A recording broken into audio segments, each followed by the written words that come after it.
Hi friends, welcome to my channel. Friends, ఇవాళైతే కనుక పెన్షన్‌లకు సంబంధించి ఒక ఇంపార్టెంట్ అప్డేట్ న్యూస్ అయితే రావడం జరిగింది. దీనికి సంబంధించిన వివరాలైతే ఈ వీడియోలో పూర్తిగా తెలుసుకుందాం. ఫ్రెండ్స్, దయచేసి ఈ వీడియోని ఎక్కడ స్కిప్ చేయకుండా చివరి వరకు చూడండి. అలాగే మన ఛానల్‌ని కొత్తగా ఎవరైనా చూస్తున్నట్లయితే కనుక తప్పకుండా సబ్స్క్రైబ్ చేసుకొని మాకైతే సపోర్ట్ ఇవ్వండి ఫ్రెండ్స్. ఇలాంటి మరిన్ని న్యూస్ అయితే మీకు వెంటనే రావడం జరుగుతుంది. ఫ్రెండ్స్, మరి వివరాలకు వెళ్ళిపోతే కనుక ఏపీ ప్రభుత్వం మరో కీలక నిర్ణయం తీసుకు అడుగులు వేస్తుంది. కూటమి ప్రభుత్వం అధికారంలోకి వచ్చిన తర్వాత పెన్షన్ల మొత్తాన్ని పెంచి అమలు చేస్తుంది. ఇక ప్రతి నెల 1వ తేదీనే లబ్ధిదారుల ఇళ్లకు వెళ్లి అందిస్తుంది. కాగా పెన్షన్లు అందుకుంటున్న వారిలో అర్హత లేని వారు ఉన్నట్లుగా ప్రభుత్వం గుర్తించింది. దీంతో తాజాగా అధికార యంత్రాంగంతో సర్వే చేయించింది. దివ్యాంగుల సర్టిఫికెట్లతో పెన్షన్లు అందుకుంటున్న వారి వివరాలు సేకరించింది. దీంతో ఇప్పుడు వీరి పెన్షన్ల రద్దు దిశగా నిర్ణయం సిద్ధమైంది. అర్హత లేకపోయినా ఏపీలో కూటమి ప్రభుత్వం అధికారంలోకి వచ్చిన వెంటనే పెన్షన్లు పెంచింది. దీర్ఘకాలిక వ్యాధిగ్రస్తులకు నెలకు రూ. 15,000 పెన్షన్ అందిస్తుంది.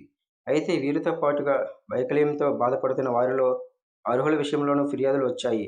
దీంతో ప్రభుత్వం సర్వే చేయించగా ఆసక్తికర అంశాలు వెలుగులోకి వచ్చాయి. రాష్ట్ర వ్యాప్తంగా పలు ప్రాంతాల్లో పెన్షన్ అందుతున్న వారి ఇళ్లకు వైద్య బృందాలను పంపారు. వారి నిర్ధారణ పరీక్షలు చేయించగా ఈ పరీక్షల సమయంలోనే పలు అక్రమాలు వెలుగులోకి వస్తున్నాయి. ప్రభుత్వం పలు కేటగిరీలు ఇస్తున్న పెన్షన్లపైన ప్రస్తుతం యంత్రాంగం ఫోకస్ చేసింది. రాష్ట్ర వ్యాప్తంగా 8,18,900 మంది మెడిక్ వికలాంగుల పెన్షన్లు తీసుకుంటున్నారు. పెద్ద సంఖ్యలో నకిలీ సర్టిఫికెట్లతో వికలాంగ పెన్షన్లు తీసుకుంటున్నట్లుగా క్షేత్రస్థాయి నుంచి ప్రభుత్వానికి సమాచారం అందింది. అయితే పూర్తి స్థాయిలో విచారణ లేకుండా వారికి పెన్షన్ల కోత పెడితే సమస్యలు వస్తాయని చెప్పి భావిస్తుంది. దీంతో ప్రభుత్వం ఈ తరహా పెన్షన్ల వెరిఫికేషన్ కోసం మార్గదర్శకాలు జారీ చేసింది. ఈ పెన్షన్లు అందుకుంటున్న వారిని ఫిజికల్గా వెరిఫికేషన్ చేసేందుకు ప్రభుత్వం ప్రత్యేకంగా టీంలను నియమించింది. మెడికల్ పెన్షన్దారులు వారి ఇంటి వద్ద మెడికల్ టీములు తనిఖీలు కొనసాగిస్తాయి. ఇక లబ్ధిదారులకు దగ్గరగా ఉన్న ప్రభుత్వ ఆసుపత్రులు, మెడికల్ కాలేజీల్లో వెరిఫికేషన్ చేస్తున్నారు. పెన్షన్దారులను తనిఖీ చేసే టీంలో orthopaedician, general physician, PHC medical officer, digital assistant ఉంటారు. ఏ కారణంతో పెన్షన్ తీసుకుంటున్నారో సంబంధిత వైద్యుల ద్వారా రీవెరిఫికేషన్ చేయించుకుంటారు.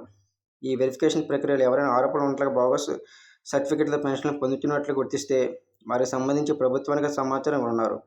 పూర్తి స్థాయిలో పరిశీలన పూర్తయిన తర్వాత ప్రభుత్వం వీరికి తొలుత నోటీసులు జారీ చేసి ఆ తర్వాత పెన్షన్ల రద్దు నిర్ణయం తీసుకోవాల్సి భావిస్తుంది. సో ఫ్రెండ్స్, ఇది అప్డేట్. Thank you.